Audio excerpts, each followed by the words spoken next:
The New York Giants blew another fourth quarter lead, but here's why I'm not as upset over this latest disappointment.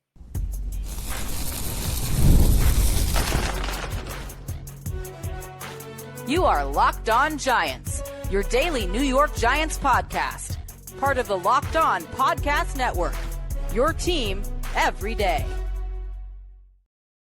Hello, New York Giant fans, and welcome to another edition of the Locked On Giants podcast, part of the Locked On Podcast family, your team every day, and now the number one sports podcast network. My name is Patricia Traina, credential member of the New York Giants media for Locked On, as well as for New York Giants on SI, which is where you can find all of my written work. And as always, welcome on into our Blue Crew community members, our everydayers, our newcomers, and everybody in between. Thanks so much for spending part of your day with us here on the Locked On Giants podcast. And if you're making us your first listen of the day, we appreciate that as well. And today's episode of Locked On Giants is sponsored by Prize Picks. Download the Prize Picks app today and use the promo code Locked On NFL to get $50 in lineups after you play your first $5 lineup. All right, Giant fans, at this point, I'm numb. All right, the Giants lost another one. This one in overtime to the Detroit Lions, 34-27. I'm numb, all right? I'm not going to get worked up over it. Actually, I am taking a different approach for this show. I'm actually going to look at some positives, some big term, long term, if you will, positives that came out of this game. But as always, we'll start off with some takeaways from the game because there's a lot to talk about, obviously. Then we'll take a look at the big picture and the positives. And then finally, we'll take a look at Jackson Dart and Mike Kafka. So just some thoughts about those two, which we'll use to wrap up this week or today's show. So again, welcome on into everybody. All right, let's get into it. All right, there were some things to like in this game. Okay, even though the Giants losing in overtime 34-27 to the Detroit Lions, they now become the first team to officially be eliminated, mathematically speaking, from playoff contention. Not that they were going to be in the playoffs anyway, but still, as long as the method, if you will, you had to put that little disclaimer in there. Well, the math isn't mathing anymore. The Giants are out.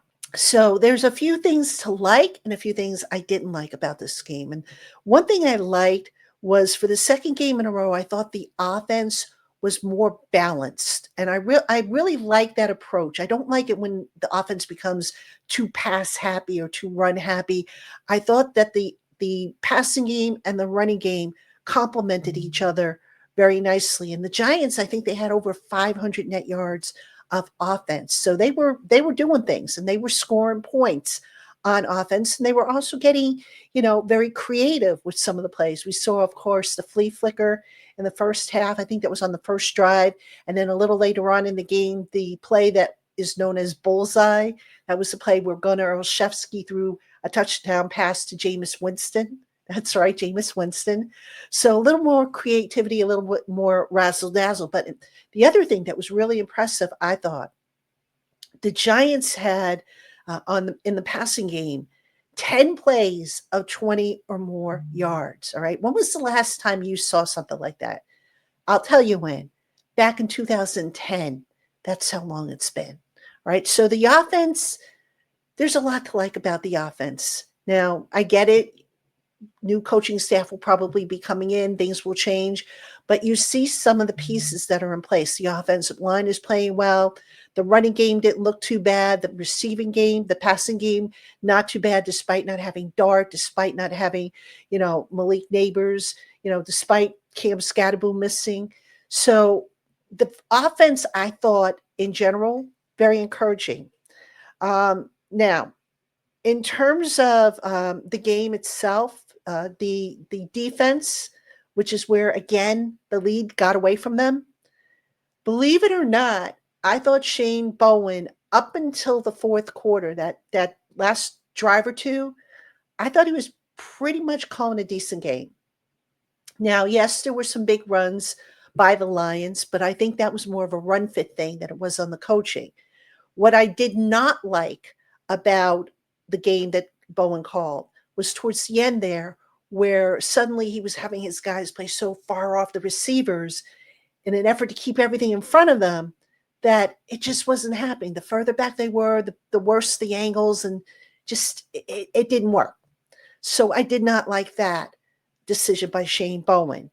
I did not like the fact that Dexter Lawrence wasn't on the field to start the overtime period. Now, Mike Kafka explained after the game that Dexter had gotten nicked up and that they were only going to save him for third down situations.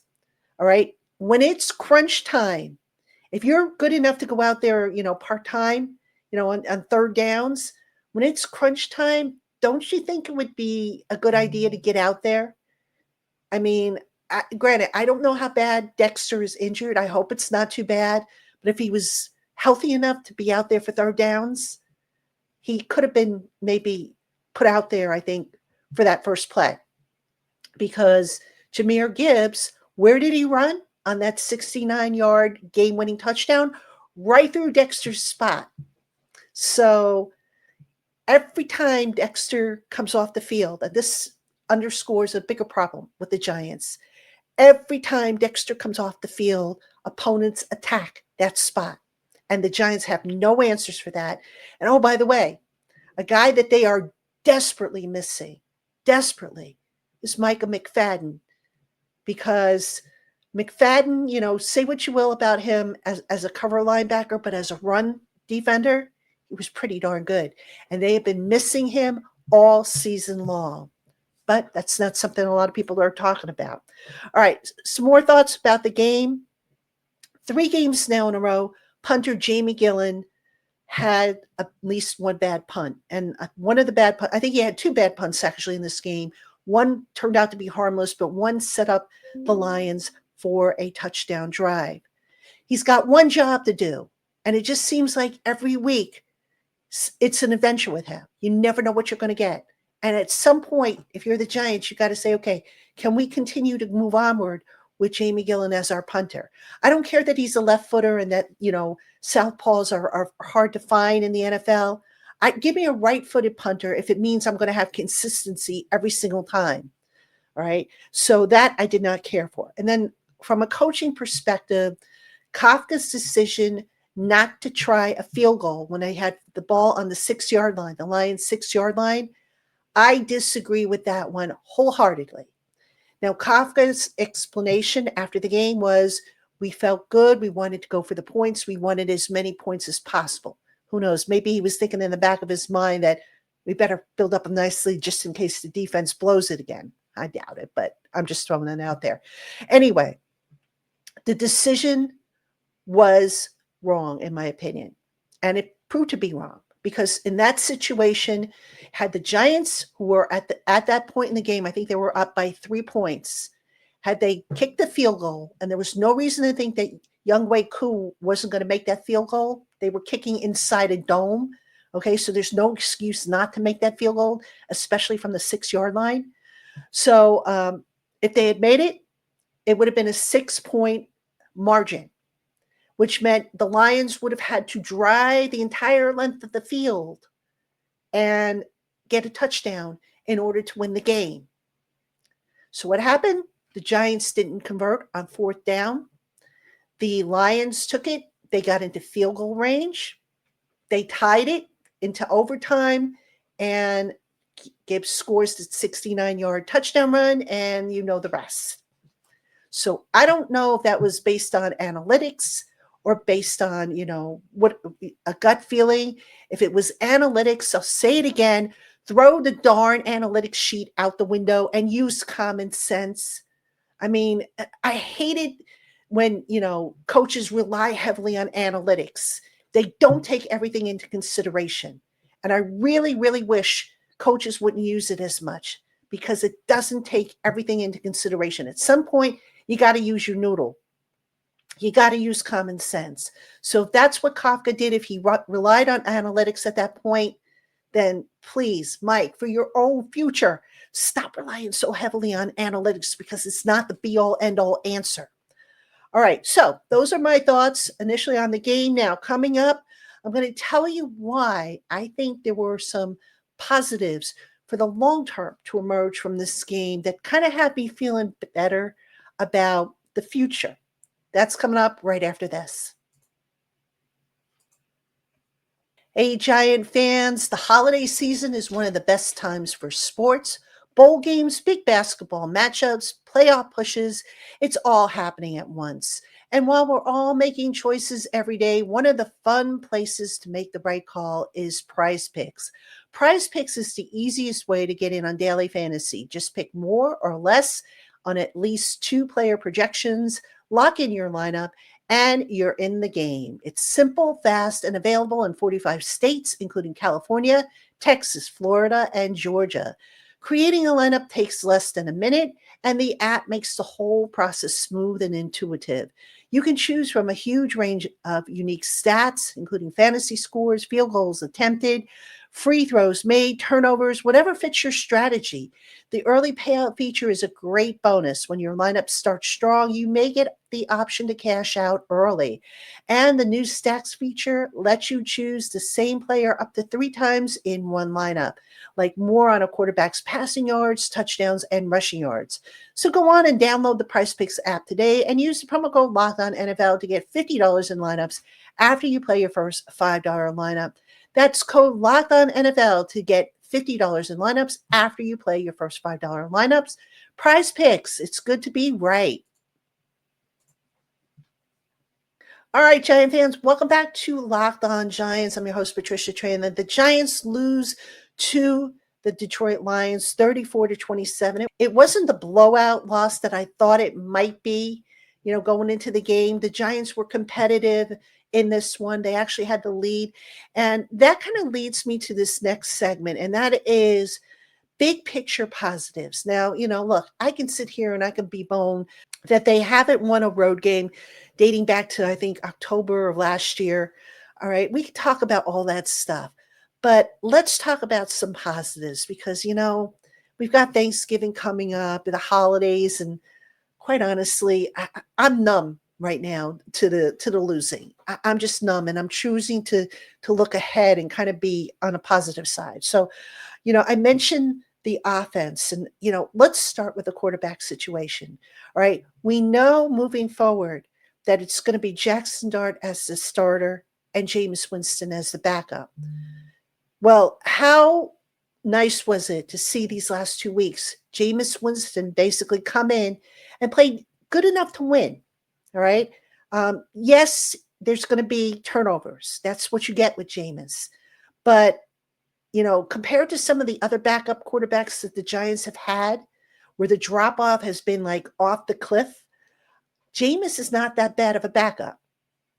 So how reassuring is it to know that if Jackson Dart can't go, Jameis can step in and produce the type of numbers that he had last week and this week?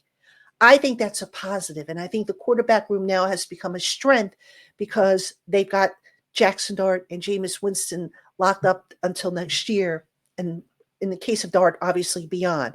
So that's obviously something for them to hang their hat on. All right. The other thing that has been kind of a positive in this otherwise dismal season, and I get it, some of you are going to say, who cares? The Giants still lost. They're out of the playoffs. But again, I'm looking for positives here. And that is the Giants have been competitive against good teams. All right. Denver, the Lions, all right, Green Bay, they were competitive against. You haven't seen a whole lot of blowout losses this year. That's positive.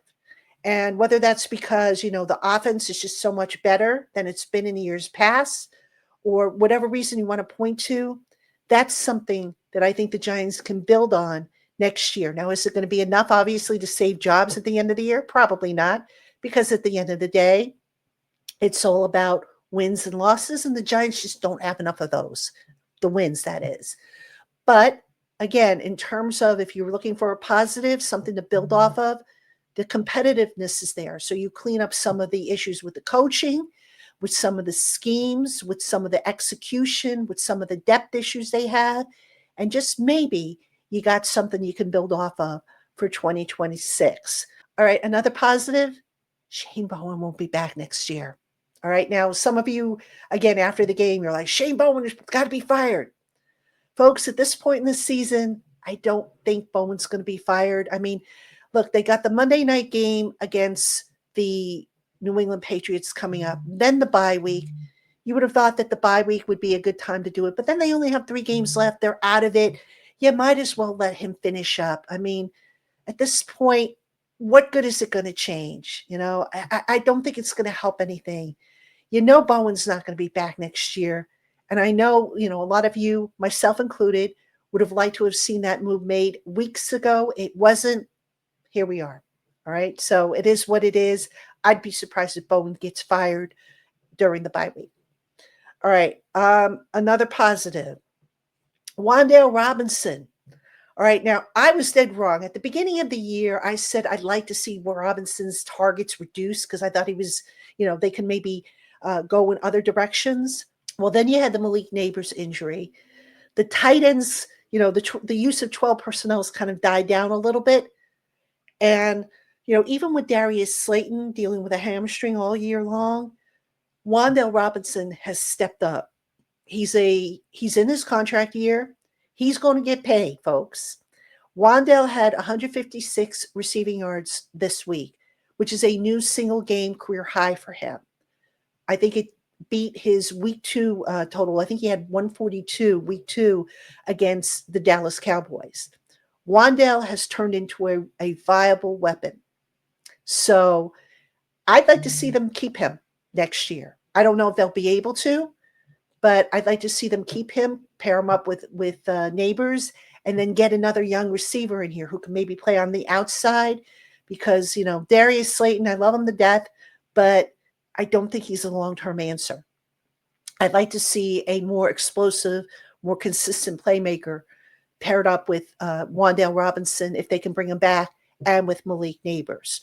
All right. Another thing that maybe is a positive, and I don't know, maybe this is premature to say this, but is it possible the Giants have their kicker moving forward in Younghoe Koo? Koo's been pretty good. All right. I know he had the missed PAT last week, but that was because they moved it back because of a penalty. But Graham Gano, who, had the neck surgery, he's not going to be back next year. I just don't see it with all the injuries he's had. But Younghoe Koo has done pretty good. So maybe, just maybe, the Giants solve that problem for the future.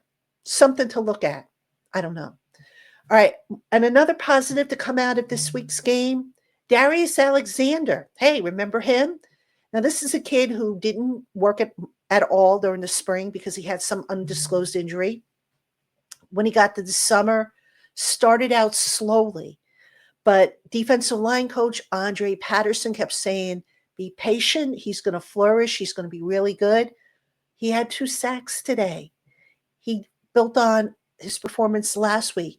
The kid's starting to come around. And if he can continue to progress, who knows? Maybe he becomes the Robin to Dexter Lawrence's Batman. So you have to definitely like that, I think, seeing Darius Alexander kind of, step in and show up when the Giants needed him. So certainly that is a positive to speak of. All right, Giant fans, coming up next, Jackson Dart is still in the protocol, and we're going to talk about that and what it means for next week. And also I want to talk a little bit more about Mike Kafka's ongoing audition for head coaching role. So that'll be right after this.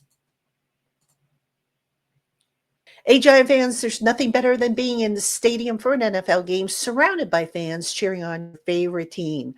But let's be honest, getting tickets can be a hassle between queues, login screens, and prices jumping at checkout. It can be frustrating. That's why you need to check out Game Time, the app that gives the advantage back to the fans. Game Time is fast, easy, and backed by the Game Time guarantee. You'll always get 100% authentic tickets delivered on time and at the best price. Plus, all fees are included, so the price you see is the price you'll pay. Check out their zone deals. Pick out the section, and Game Time will pick out the seats, and you will save big. So go on and take the guesswork out of buying tickets to your favorite events with Game Time. Download the Game Time app, create an account, and use the promo code LOCKEDONNFL for $20 off your first purchase. Terms apply. Swipe, tap, ticket, go. Download Game Time today. All right, Giant fans, welcome back to Locked On Giants. I'm your host, Patricia Traina. And folks, let's talk about Jackson Dart, shall we? We'll talk about Jackson Dart. And I also want to talk a little bit about Mike Kafka and the audition that he's in right now. But first, let's start with Jackson Dart. Now, Jackson Dart, as we all know, did not play this week. He is still in the concussion protocol, which was kind of a surprise because I think everybody, including myself, thought he would clear the protocol and he would be good to go for this game. But that wasn't the case. The independent neurological consultant didn't clear him. So Kafka, of course, was asked after the game, would you put Dart in there if he is cleared this week from the protocol? And Kafka at first was like, nah, well, let's see how it goes. And then he later on said yes. Now, as I said last week, I think that Dart needs to get as many reps as possible, that they won't, that they'll only help him. What needs to be done, though, is they need to cut back on the designed runs for Dart. And you know what? You look at the offensive line and the job that they have done, which, by the way, has been really, really good for the most part. The line is pass protecting well, and the run blocking is a lot better, which means the running game has been a lot better. So you've got to say to yourself, okay, the run game is working decently. So maybe now we don't have to run Jackson Dart 5 or 6 times a game on a design run. So we can put him out there. Now, here's the problem with Jackson Dart, though. He posted something on his Instagram account of him in his uniform, and he said, I run. That was the caption. Okay, great. You can run, but be smart about it. And that's where, the debate comes in. Do you sit him for another week and say, okay, you know what, Jackson? Yeah, you're cleared, but, take a seat, watch Jameis Winston, do his thing, and just, chill out, and we'll bring you back for the last 3 games. Or what do you do with him? I'm of the opinion you play him because the experience is valuable. That being said, if he is reckless, then maybe you take some action against him. I mean, you could talk to him, I guess, until you're blue in the face if you're the coaching staff, but you've got to get it stressed to him. And I think Jackson Dart is an intelligent enough young man to where he'll take the coaching and take it to heart. It's a fine line to balance because you want him to be aggressive, but you don't want him to keep being reckless. And you want him to have a long career. So I do think if he clears the protocol, he will be out there against the Patriots on Monday Night Football. I know that's the big appeal for a lot of people. But at the flip side, I wouldn't be overly shocked if he doesn't play. I don't think that will be the case. But if it is, I won't be surprised. All right, now, let's talk about Kafka. Now, I've mentioned to you before on this show that Kafka is currently in a 7-game audition, not just with the Giants, but with the rest of the league that might have head coaching openings. He wants to show that he can be a good head coach. Now, at the end of the day, obviously, wins are what matters the most. But as I said, you look at this Giants team and where they're at. They're so banged up on defense. I mean, again, they were missing Paulson Adebo. Deontay Banks didn't play. Tyler Nubin didn't play. They had all kinds of injuries. I mentioned the loss of Mike McFadden, which has been all season long. Dexter Lawrence is banged up now. I mean, just injuries. Kayvon Thibodeau wasn't out there. And yet the Giants have still been competitive the last couple of games. And for the most part throughout the season, very few blowouts, as was the case last year. So if you're looking for a new head coach, could Kafka fill your need? Absolutely. You saw the creativity on offense. You see how Kafka is handling himself. Now, do I think he is the answer for the Giants long term? I don't think so. I think the jury is still out, but I think if I'm the Giants, I go for a defensive-minded head coach. But Kafka, in this audition that he's had so far, he's done a pretty good job. Again, the wins aren't there, and I get that's the most important thing. But overall, Kafka, I think, is a upgrade from what the Giants previously had. More balanced, more level-headed, more creative. There's still some rookie mistakes that he makes, but overall, I have no problem with the job that Mike Kafka has done, outside of the fact that they haven't won, which, at this point, I don't know if they're going to win another game this year. I hope so, but I'd be surprised if they do. It's just been that bad. So, that being said, we'll see what Monday night brings. The Giants will have an extra day to get everybody healthy, healed up, back on the field, an extra day to practice and do what they need to do. They are off on Monday. They'll be back to work on Tuesday under this new schedule put in place by Kafka. So we'll see what the following week brings. All right, Giant fans, that's going to do it for this edition of Locked On Giants. As always, thank you for spending part of your day with us here on Locked On Giants. For your next listen, get a double dose of the Locked On NFL podcast. Tyler the Madman Rowland gives you a shot of espresso to start your football day, while Tony Wiggins takes you into the barbershop for the smoothest breakdowns to end the day. Find Locked On NFL on YouTube or wherever you listen to your podcasts.